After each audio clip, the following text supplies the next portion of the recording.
성도님들, 우리가 성경에서 쉽게 오해하는 말씀 중에서 누가복음 18장 말씀에 나오는 과부와 불의한 재판관에 관한 이야기가 있습니다. 간단히 내용을 말씀드리면 어떤 과부가 억울한 일을 당했어요. 그런데 그 재판을 맡은 재판관이 이 사람이요, 원래부터 하나님은 두려워하지도 않고 그냥 사람도 쉽게 무시하던 그런 인간이라 과부의 청 따위는 들어줄 생각도 안 하는 겁니다. 그런데 이 과부가 어떻게 합니까? 억울하다고 밤낮으로 찾아와서 막 매달리니까 이 재판관이 이렇게 생각하는 겁니다. 야, 이 과부가 나를 너무 번거롭게 하니까 내가 과부의 청을 들어줘야 되겠다. 안 그러면 정말 내가 괴로워서 못 살 것 같다. 그래서 결국 그 과부의 청을 들어주었다라는 이야기입니다. 이 이야기를 마치신 예수님께서 결론으로 이렇게 말씀하시죠. 하물며 하나님께서 그 밤낮 부르짖는 택하신 자들의 원한을 풀어주지 아니하시겠느냐? 그들에게 오래 참으시겠느냐? 내가 너희에게 이르노니 속히 그 원한을 풀어주리라. 그러나 인자가 올 때 세상에서 믿음을 보겠느냐 하시니라. 그런데요, 많은 분들이 이 말씀에 대한 설교를 하시면서 이렇게들 많이 말씀을 하십니다. 우리가 끝까지 하나님께 매달리면, 막 하나님을 괴롭히면 결국에는 어쩔 수 없이 무조건 응답해 주신다.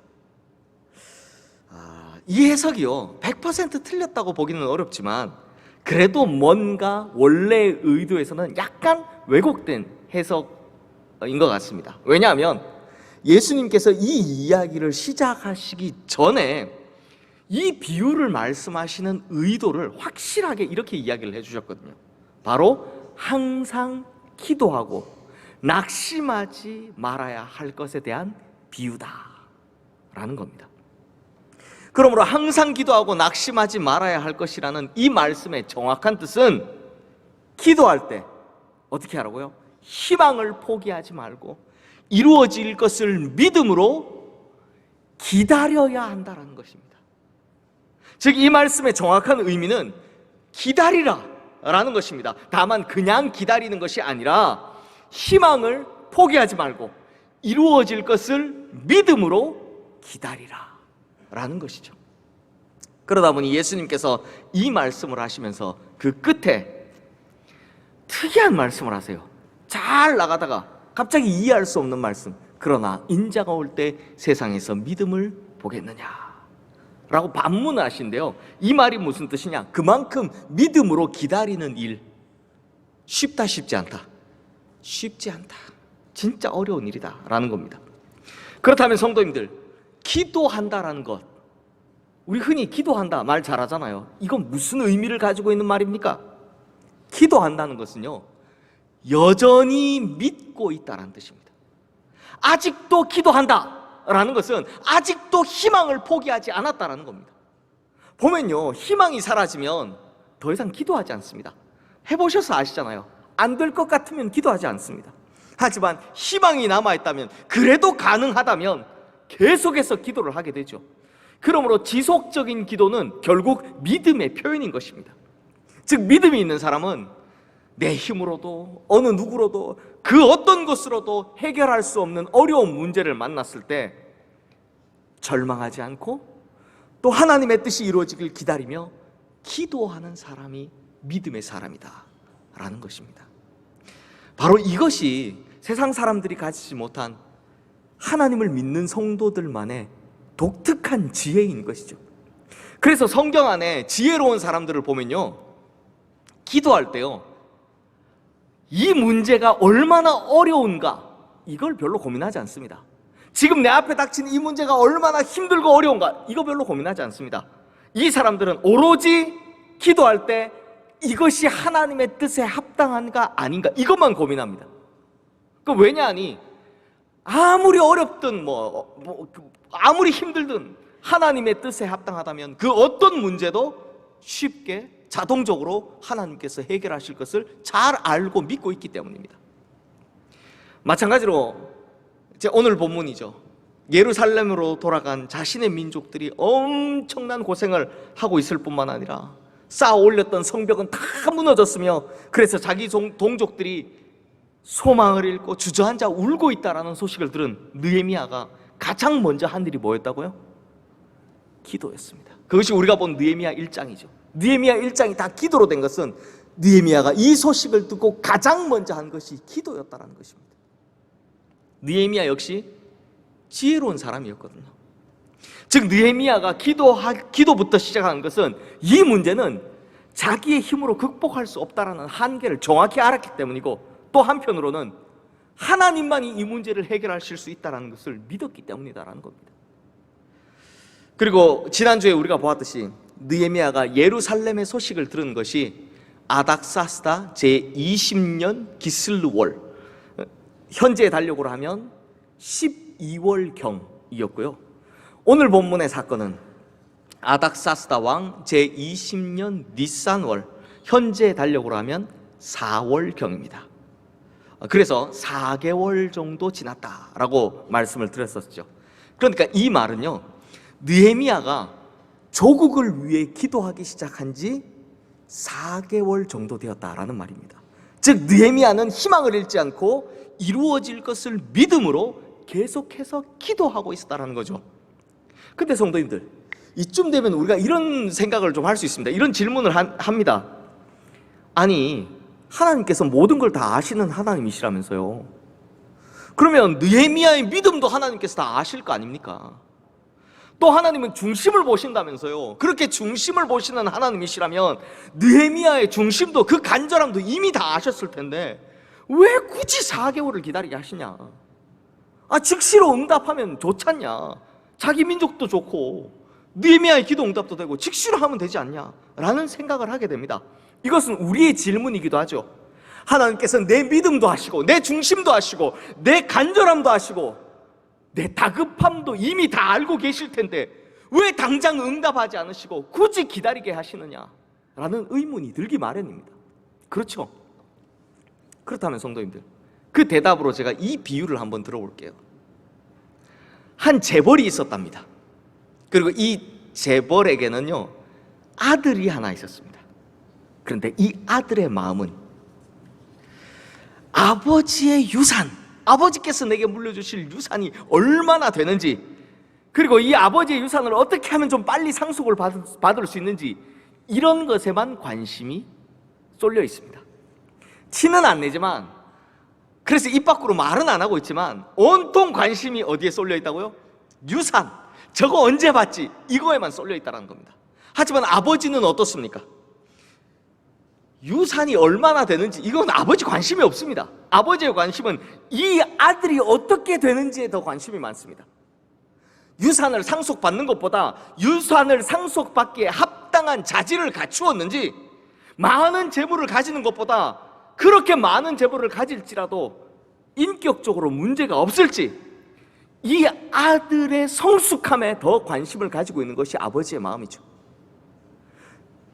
그러니 아들은 유산에 관심을 가지지만 아버지는 아들이 성숙해질 때까지 기다리는 겁니다.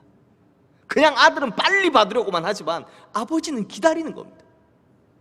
마찬가지로 기도의 응답이나 혹은 문제 해결, 우리의 관심은 다 여기에 있죠. 빨리 기도의 응답 받았으면, 빨리 이 문제가 해결되었으면 우리의 관심은 온통 여기에 쏠려 있지만 우리를 향한 하나님의 목적은 훨씬 더 심오합니다.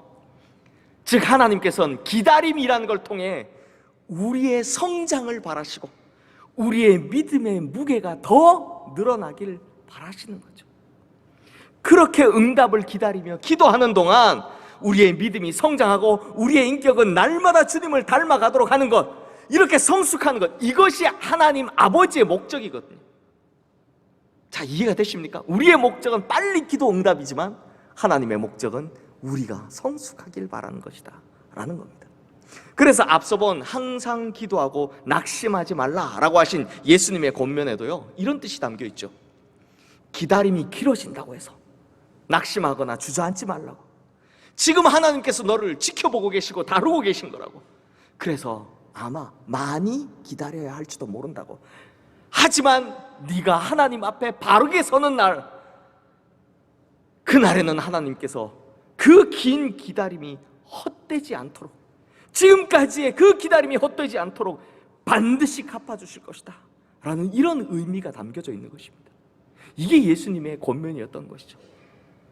다시 느헤미야로 돌아와서 그렇게 기도한 지 4개월 정도 지난 어느 날, 술관원의 직무를 수행하던 느헤미야에게 왕이 갑자기 물어봅니다. 어찌하여 얼굴에 수심이 있느냐? 이는 필연 내 마음에 근심이 있음이로다. 이때 느헤미야가요, 너무나 솔직하게 대답하죠. 내 조상들의 묘실이 있는 성읍이 이제까지 황폐하고 성문이 불탔사오니 내가 어찌 얼굴에 수심이 없사오리까? 자, 우리가 지난주에 보았듯이 먼저 신하가 왕 앞에서 좋지 않은 표정을 지었을 때 이건 목이 날아갈 만한 일입니다. 감히 왕 앞에서 목이 날아갈 만한 일입니다. 게다가 이미 예전에 예루살렘 성벽 재건은 반역이다, 모반이다 라고 해서 가로막은 그 왕 앞에서 내가 그것 때문에 근심이 많습니다 라고 말하는 것, 이것 역시 목이 날아갈 일입니다. 그런데 지금 이렇게 목이 날아갈 일을 했는데 의외로 왕이 다시 이렇게 묻습니다. 그러면 네가 뭘 원하느냐? 자, 성도님들, 이제 여기서 어떻게 대답하느냐에 따라서 자기 민족의 운명이 달라질 수 있습니다. 그리고 여기서 왕이 어떻게 반응하냐에 따라서 자기 민족이 되살아날 수도 있고 반대로 자기 목이 날아갈 수도 있습니다. 이걸 직감한 느헤미야가요, 참 이런 거 우리가 배워야 되는데요, 내가 곧 하늘의 하나님께 묵도하고, 그러니까 뭐 왕 앞에서 티는 못 낼 테니까 뭐 눈을 감든지 이것도 안 됐을까요? 그 짧은 시간에 하나님 도와주세요, 하나님께서 여기에 개입해 주세요 라고 침묵으로 기도했다는 겁니다. 그리고는 평소에 마음에 품고 기도했던 제목들을 솔직하게 이야기하죠. 나를 유다 땅 나의 조상들의 묘실에 있는 성읍에 보내어 그 성을 건축하게 하옵소서. 그런데요, 성도님들, 바로 여기서 왕이 아주 특이하게 반응을 합니다. 반문하는 거죠. 내가 몇 날에 다녀올 길이며 어느 때에 돌아오겠느냐? 야, 너 며칠 걸리는데? 얼마나 걸리는데? 그리고 언제쯤 돌아올 수 있는데? 이 말을 자세히 보면 뉘앙스가 허락입니까? 반대입니까? 허락이죠. 사실상 허락입니다. 그런데요, 이런 왕의 반응은 당연한 겁니다. 왜냐? 느헤미야의 기도가 하나님 보시기에 응답의 때가 다 찼기 때문입니다. 즉 기다림의 끝이 온 것입니다. 그렇다면 성도님들, 그렇다면 대체 느헤미야가 뭘 어떻게 했길래 딱 4개월여 만에 하나님께서 때가 찼다라고 판단을 하셨을까요? 대체 느헤미야가 어떻게 했길래 기다림의 끝이 왔다라고 판단하신 걸까요? 이것이 오늘 설교의 가장 중요한 초점입니다. 또한 마찬가지로 우리도 이와 같이 하나님께 응답받기 위해서라면 반드시 배워야 하는 것이 바로 이 모습인 겁니다. 그러므로 우리 성도님들 잘 듣고 마음에 잘 새겨서 그냥 마냥 기다리지 마시고 그 때를 채우셔서 반드시 응답받으시는 성도님들 되시기를 주님의 이름으로 축원합니다. 성도님들, 느헤미야의 기도가 어찌 보면 짧고 어찌 보면 긴 4개월여 만에 응답에 이룰 수 있었던 비결, 어떻게 4개월 만에 그 기다림이 끝이 났을까? 그 비결은요, 바로 이어지는 느헤미야의 답변에서 찾아볼 수 있습니다. 지금 화면에 뜬 6절 후반부부터 우리 8절 말씀까지 함께 읽어보겠습니다. 왕이 나를 보내기를 좋게 여기시기로 내가 기한을 정하고 내가 또 왕에게 아뢰되 왕이 만일 좋게 여기시거든 강 서쪽 총독들에게 내리시는 조서를 내게 주사 그들이 나를 용납하여 유다에 들어가기까지 통과하게 하시고 또 왕의 살림감독 아삽에게 조서를 내리사 그가 성전에 속한 영문의 문과 성곽과 내가 들어갈 집을 위하여 들보로 쓸 제목을 내게 주게 하옵소서 하매 내 하나님의 선한 손이 나를 도우심으로 왕이 허락하고. 자, 성도님들, 이게 뭘 보여주는 것 같습니까? 뭔 같습니까? 이건요, 느헤미야가 지난 4개월 동안 얼마나 치밀하게 계획하고 얼마나 잘 준비했는지를 한눈에 보여주고 있는 겁니다. 즉 예루살렘 성벽 재건 프로젝트를 완성하기 위해서 필요한 조치들, 도움들, 이걸 미리 다 생각해뒀고 그걸 지금 왕에게 조목조목 쫙 다 나열해서 열거하고 있는 겁니다. 성도님들, 방금 읽으신 말씀 다시 한번 자세히 한번 보십시오. 먼저 얼마나 걸리겠느냐 라는 왕의 질문에 내가 기한을 정하고 라고 하죠. 자기가 정했다라는 겁니다. 그러니까 무너진 자신의 민족들을 다시 독려해서 일으키고 거기다 이방 민족의 침입도 다 막으면서 그렇게 예루살렘 성벽을 재건하는 것, 그리고 종래에는 자신의 나라마저 다시 회복시키는 것, 여기까지 얼마가 걸리겠다라는 계산이 이미 끝났다라는 겁니다. 그냥 단순히 성벽만 세우겠다, 다시 세우겠다라는 것뿐만 아니라 일어나게 될 여러 가지 변수들을 이미 다 예상하고 그에 대한 대비책도 다 생각해뒀다라는 겁니다. 그리고 이어지는 7절 말씀 보면 제일 먼저 뭐부터 부탁합니까? 우선 왕이 주변 총독들에게 조서를 내림으로 자기가 예루살렘에 도착하는 데까지 장애가 없게 해달라라고 이야기합니다. 일리 있습니다. 왜냐하면 가는 길에 워낙 강도도 많았고요, 그 다음에 느헤미야의 정적도 많았을 테니 확실한 보호 조치를 요구한 거죠. 그것뿐만이 아닙니다. 10절 말씀에 보면 산발랏과 도비아가 느헤미야가 온 것을 보고 두려워했다라고 하는데요, 어떻겠습니까? 왕의 군대의 보호를 쫙 받으면서 들어오는 걸 보면 이방 민족들이 느헤미야를 함부로 할 수 있겠습니까? 아니죠. 그것까지 계산에 다 노리고 있는 겁니다. 그리고 8절 말씀에 보면 왕의 살림감독 아삽에게 조서를 내려서 예루살렘 성벽 재건에 필요한 여러 가지 것들, 나무나 이런 것들을 달라라고 하죠. 즉 느헤미야는요, 예루살렘 성벽을 쌓고 성문을 세우는데 필요한 자재 품목은 뭔지, 그리고 그것을 어떻게 조달할지 이미 모든 계획들을 다 철저하게 계획해 놨던 것을 볼 수 있는 것입니다. 그래서 지금 왕이 묻자마자 조목조목 이런 것들을 다 요청하고 있는 겁니다. 사랑하는 성도님들, 보통 성도님들께서 뭐 어떤 일을 하실 때 보면요, 참 이게 신기하기도 하고 좀 특이하기도 한데 두 가지의 상이한 입장이 대립되는 걸 자주 볼 수 있습니다. 목회하면서 자주 본 바가 있는데요, 하나는 기도하면 하나님께서 다 알아서 하실 거니까 인간의 계획 따위 세울 필요가 없다라고 하시는 분들입니다. 인간의 계획은 허망한 것이지만 하나님의 계획은 철저하니 하나님 성령님의 절대적인 인도함을 받으면 된다, 이렇게 말씀하시는 분이 계시고요, 반면 또 하나는 최선을 다해서 계획을 세워야 된다, 현상도 분석하고 거기에 맞는 예산도 짜야 하고 준비하는 일정도 확실하게 해야 된다, 기도도 좋지만 현실적으로 이게 맞지 않느냐라고 하시는 분도 계십니다. 자, 우리 성도님들 둘 중 뭐가 맞는 것 같습니까? 1번, 2번 어느 게 맞는 것 같습니까?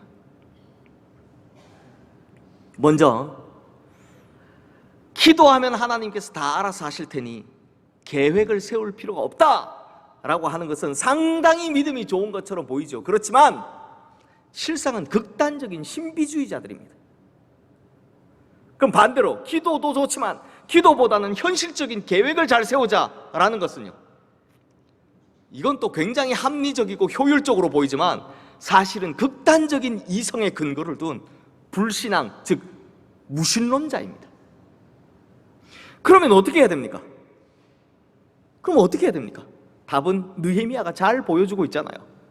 둘 다 하나님을 철저히 의지하며 희망에 끄는 기도를 포기하지 않으면서도 하나님께서 언젠가 갑자기 주실 기회를 주실 것을 대비해 미리부터 철저히 준비하고 있는 겁니다. 이렇게 둘 다 준비를 잘하는 사람이 진짜 믿음의 사람이고 진짜 지혜로운 사람이다라는 것입니다.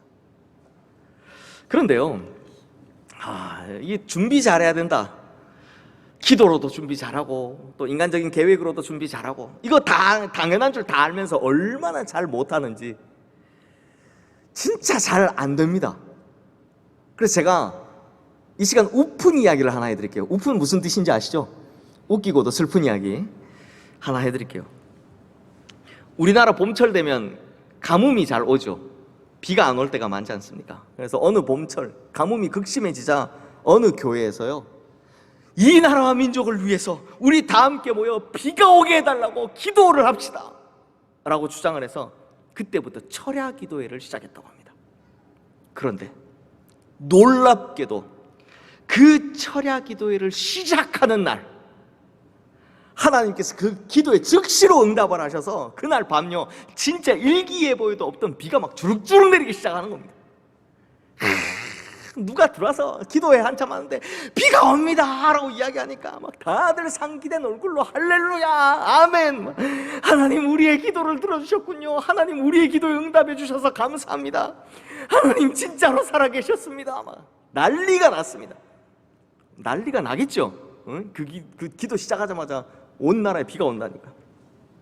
그래서 감사 기도를 막 하고는 더 이상 철회할 필요 있습니까 없습니까?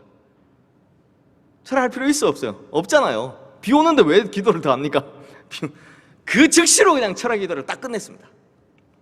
그런데요, 그 철야 기도에 참석했던 그 많은 사람들 중에 조금 전에 막 할렐루야 아멘 살아계신 하나님 감사합니다 했던 사람 중에 우산을 준비해 온 사람은 딱 한 명이었답니다. 이해가 되세요? 우산을 준비해 온 사람이 딱 어린아이 한 명밖에 없었답니다. 그래서 어른들이 야 너는 어떻게 우산 준비해 왔냐? 라고 물으니까 이 아이가 하는 말이 아니 비 오라고 기도한다고 모였잖아요. 그럼 당연히 우산 준비해 와야죠 라면서 지극히 상식적이고 정상적인 대답을 하더라는 겁니다. 마찬가지입니다. 성도님들, 비 오라고 기도하면 당연히 우산을 준비해야 되는 것처럼 우리가 기도하면서 그 일이 이루어짐에 대해서 철저히 준비하는 건 지극히 정상적이고도 당연한 일입니다. 그런데 이걸 진짜 못하더라라는 겁니다. 성도님들, 준비하는 것이 얼마나 중요한지 제가 이야기 하나 더 해볼까요? 제가 예전에 섬기던 교회에 아주 유명한 야구 감독님이 계셨습니다. 이분이 아마추어 야구 감독의 대부셨는데요, 이분이 이제 청소년들에게 특강하시는 것을 제가 들은 적이 있습니다. 근데 그때 그분께서 하시는 말씀이 자기가 감독 생활 오래 하면서 보니까 제일 안타까운 선수가 있는데 그 선수가 어떤 선수다? 준비가 안 된 선수라는 겁니다. 그게 무슨 말인가 했더니 가끔 감독에게는 이렇게 우리식 표현을 하면 촉이 온답니다. 느낌이라는 게 딱 온다라는 거죠. 평소에는 절대 안 쓰던 선수인데 왠지 오늘 저 선수가 결정적일 때 한 방 때려줄 것 같다 라는 이제 생각이 자꾸 마음이 느낌이 드는 거죠. 그래서 결정적인 찬스가 진짜로 왔을 때 감독이 이 선수를 생각이 나잖아요. 호출합니다. 야, 너 일로 와봐. 너 준비해서 다음 타석에 나가. 그런데 이 선수가 하는 말이 감독님 저 유니폼 안 가져왔는데요 라고 대답을 한답니다. 야구 선수들이 보통 홈 유니폼, 원정 유니폼 다 따로 있으니까 이걸 일일이 챙기기 귀찮을 때 그냥 점퍼 입거나 이렇게 해버리잖아요. 이 선수 입장에서는 평소에 자기는 경기에 나가보지도 못하는 후보 선수니까 그날도 당연히 그럴 줄 알고 유니폼을 안 챙겨온 겁니다. 그러면 결국 못 나가는 거죠. 백날 첫날 훈련만 하면 뭐합니까? 기회가 왔는데 그 기회를 잡지를 못하는 거죠. 기회를 잡아보지도 못하는 거죠. 어디 그뿐입니까? 저런 정신 상태를 가진 선수를 어떻게 쓰느냐? 그 감독님은 선수라고 표현하지 않고 니은 오 미음이란 말을 썼습니다. 저런 정신 상태를 가진 어떻게 더 쓰느냐라고 하면서 감독은요 그 선수에게 다시는 기회를 주지 않는다고 합니다. 그런데요 그 감독님 말씀에 의하면 이런 상황이 의외로 자주 있다고 합니다. 마찬가지입니다. 만약 아다스다 왕이 얼마나 걸리는데, 그래서 내가 너한테 뭘 해주면 되는데 라고 물었을 때 느헤미야가 준비되지 않았었다면 과연 어떻게 됐겠습니까? 뻔하죠. 느헤미야는 당장 자기 목 날아갈 위기를 모면하고자 아무 핑계나 되었을 거고, 그러면 예루살렘 성벽 재건이라는 역사적 사건은 절대 일어나지 않았을 겁니다. 또한 솔직히 말했다 할지라도 왕이 느헤미야에게 얼마나 걸리는데, 그래서 내가 너한테 뭘 해주면 되는데 라고 했을 때 느헤미야가 전혀 준비가 되지 않아서 다음에 제가 다시 준비해서 보고 드리겠습니다 라고 했다면, 왕은요 그가 전혀 준비가 돼 있지 않았음을 보고 좀 전에 말씀드린 유니폼 안 가져온 선수 쳐다보는 감독 같은 마음이었을 겁니다. 그러므로 성도님들, 우리는 믿음을 가지고 소망을 포기하지 않은 채 끈질기게 기도하면서도 하나님께서 기회를 주실 때 어떻게 반응해야 되는지에 대해서 철저히 준비해야 하는 것입니다. 이렇게 우리 성도님들 기도와 준비, 이 두 가지를 다 잘 갖추시기를 주님의 이름으로 축원합니다. 그래서 우리 성도님들, 하나님께서 우리 성도님들에게 기회 한번 줄 테니 자, 한번 잘 쳐보라고 한가운데 스트라이크를 던져주실 때 기다렸다는 듯이 홈런을 날리는 인생 살아가시기를 주님의 이름으로 축원합니다. 이제 말씀을 마무리하겠습니다. 성도님들, 결국 기도와 계획이라는 이 두 가지 준비가 철저히 되었을 때 하나님께서 우리에게는 기회라는 걸 주십니다. 기회. 그런데요, 제가 경험상 이게 더 중요한 것 같다라고 생각한 게 있습니다. 뭐냐? 바로 기회를 놓치면 안 된다는 겁니다. 제가 신앙생활하면서 참 많이 느꼈던 거지만 제일 우려가 되는 게 뭐냐?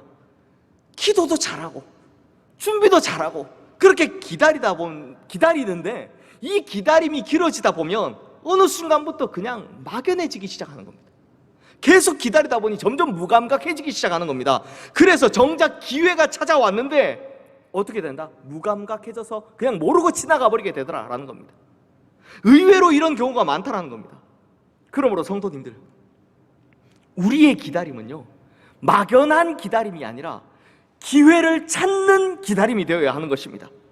그냥 길어진다고 어느 순간부터 막 무감각해지고 막연해지고 그런 것이 아니라 항상 기회를 포착하려는 맹수의 눈을 가지고 기다려야 한다는 겁니다. 실제로요, 우리의 기도나 준비가 막연한 기도나 준비가 되면 하나님의 응답도 막연하게 응답하십니다. 하지만 우리의 기도와 준비가 구체적인 기도와 준비가 되면 하나님의 응답도 구체적으로 오는 것입니다. 성도님들, 기회가 얼마나 중요한지 혹시 우리 성도님들 빌리 그레이엄이라는 목사님을 아십니까? 아마 신앙생활 오래 하신 성도님들 기억하실 겁니다. 뭐 워낙 유명하기도 했고 또 우리 한국에 와서 저 여의도에서 막 집회하시던 그 빌리 그레이엄 목사님 기억하실 겁니다. 이 빌리 그레이엄 목사님 자서전에 보면요, 이런 이야기가 하나 기록이 되어 있는데요, 1961년 존 F 케네디가 미국 대통령으로 당선된 후, 그러니까 취임식 전 당선자 신분일 때 빌리 그레이엄 목사님을 자기 집에 초대를 하더랍니다. 왜냐하니 케네디가 천주교 신자였잖아요. 그래서 선거 과정 중에 잉글랜드계 기독교인이 주류인 이 미국 사회에서 아일랜드계 천주교인인 케네디가 유력한 대선 후보로 나오니까 이 종교 문제로 인해서요, 하여튼 종교하고 정치하고 뒤섞이면 좋을 게 하나도 없습니다. 이 막 종교의 정치가 뒤섞여가지고 난리가 난 겁니다. 미국 사회가 완전히 딱 둘로 갈라진 겁니다. 그래서 종교 문제 때문에 갈라진 미국인들의 마음을 치유하고 다시 하나로 만들어달라라는 부탁을 하기 위해서 기독교계 거장인 빌리 그레이엄 목사님을 자기 집에 초대를 해서 부탁을 한 겁니다. 그런데요, 식사가 끝날 쯤에 뭐 부탁할 건 다 했고 이야기할 건 다 했는데 케네디가 갑자기 이런 걸 물어보더랍니다. 목사님은 예수 그리스도의 재림을 믿습니까? 그래서 목사님이, 아니 목사한테 무슨 황당한 질문을 하냐, 목사한테 예수 그리스도의 재림을 믿냐, 이게 질문이야. 좀 이상한데? 싶어서 그냥 예 그럼요 라고 대답을 했답니다. 그래서 케네디가 다시 물어보더랍니다. 제가 다니는 천주교도 그걸 믿습니까? 그러자 목사님께서 이거 굉장히 신중하게 대답해야 되겠다 라고 생각하면서 신조, 그러니까 우리식으로 표현하면 사도신경이죠. 천주교에서는 신조에 보시면 그 내용이 들어있습니다 라고 대답을 했답니다. 그러자 케네디가 대뜸, 그런데 우리 천주교에서는 왜 그런 내용을 설교나 강론으로 들을 기회가 없는 걸까요? 목사님께서 설명 좀 해주시겠습니까? 라고 부탁을 하더랍니다. 이렇게 해서 이제 빌리 그레이엄 목사님이 그 자리에서 예수 그리스도의 초림과 재림에 대해서 설명을 합니다.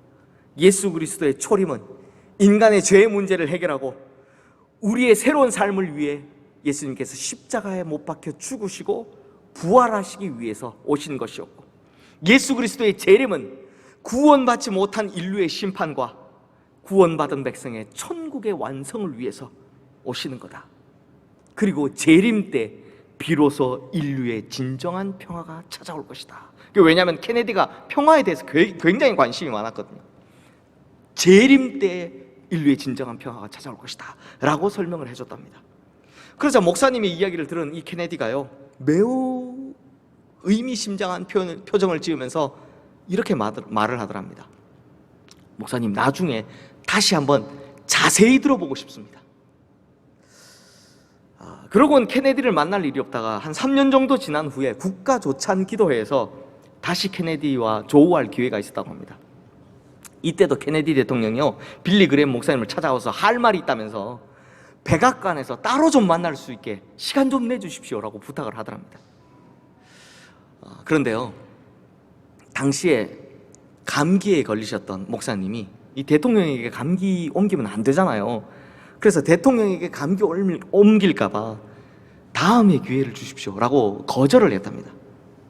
그런데 이것이 케네디 대통령과의 마지막 만남이 되었습니다. 왜냐? 그해 11월 22일 케네디 대통령이 암살당했기 때문이죠. 대통령의 암살 소식을 들은 이 빌리 그레이엄 목사님이요, 그날 자기 감기 때문에 다음으로 미루자라고 했을 때 케네디 대통령이 더듬거리는 목소리로 다음 기회라고요 라면서 나지막한 목소리로 읊조리던 모습이 떠올랐답니다. 그런데 성도님들, 다음 기회는요, 왔습니까? 영영 오지 않았습니다. 그래서 이게 빌리 그레이엄 목사님이요, 그게 가장 너무나 후회가 된다라고 그 자서전에 쓰셨더라고요. 그러므로 성도님들, 우리가 기도할 때도요, 항상 깨어서 기도해야 합니다. 그래야만 민감하게 그 기회를 포착할 수 있기 때문입니다. 또한 모든 면에서 잘 준비하셔야 합니다. 그래야만 포착한 기회를 제대로 잡을 수 있으니까요. 사랑하는 성도님들, 제가 끝으로 이거 한번 여쭤보겠습니다. 성도님들, 하나님의 뜻이 우리 성도님들을 통해서 이루어지기를 원하십니까? 정말 하나님께서 우리 성도님들을 통해 역사하시는 걸 경험하고 싶으십니까? 몇 분은 안 계시네요. 제가 다시 한번 여쭤보겠습니다. 하나님의 뜻이 우리 성도님들을 통해 이루어지기를 원하십니까? 정말 하나님께서 우리 성도님들을 통해서 역사하시는 걸 경험하고 싶으십니까? 그렇다면 첫 번째, 희망을 품고 이루어질 것을 믿음으로 기도하며 기다리셔야 합니다. 두 번째, 그러면서도 그 일에 대해서 철저히 준비하셔야 하는 겁니다. 그리고요, 그 일에 대해서 준비하는 것뿐만 아니라 인격도, 건강도, 능력도 다 준비하셔야 합니다. 그리고 마지막으로 기회가 왔을 때 그 기회를 민감하게 알아채고 그리고 온 힘을 다해 그 기회를 붙잡아야 하는 것입니다. 바로 이것이 느헤미야가 하나님의 뜻을 이루고 하나님의 역사를 이룬 비결이거든요. 그러므로 우리 성도님들도 이렇게 느헤미야처럼 잘 준비하는 분들이 되셔서 하나님의 뜻이 우리 성도님들을 통해 이루어지시기를, 또한 하나님의 역사가 우리 성도님들을 통해 펼쳐져 가기를, 그래서 진짜 멋지고 아름다운 인생 살아가시기를 주님의 이름으로 축원합니다. 기도하겠습니다. 하나님 아버지, 우리도 느헤미야처럼 기도가 응답되고 평생을 준비한 것들을 펼쳐가는 기회가 열리는 인생 살아가기를 원합니다. 이를 위해 느헤미야처럼 우리도 희망을 놓지 않고 이루어질 것을 믿음으로 기도하면서 또 잘 계획하고 잘 준비하며 기다릴 테니, 주님께서 우리를 보실 때 느헤미야처럼 준비된 사람으로 여기시어 큰 역사를 이룰 기회를 우리에게도 허락하여 주시옵소서. 그래서 우리도 하늘의 뜻을 이 땅에 이루어가는 성도, 믿음의 역사를 펼쳐가는 성도가 되게 하여 주시옵소서. 그래서 우리의 인생도 느헤미야처럼 멋지고 아름다운 인생 되게 하여 주시옵소서. 이 시대에 준비된 사람을 찾기 위해 온 땅을 두루 살피고 계실 우리 주 예수 그리스도 이름으로 기도드리옵나이다. 아멘.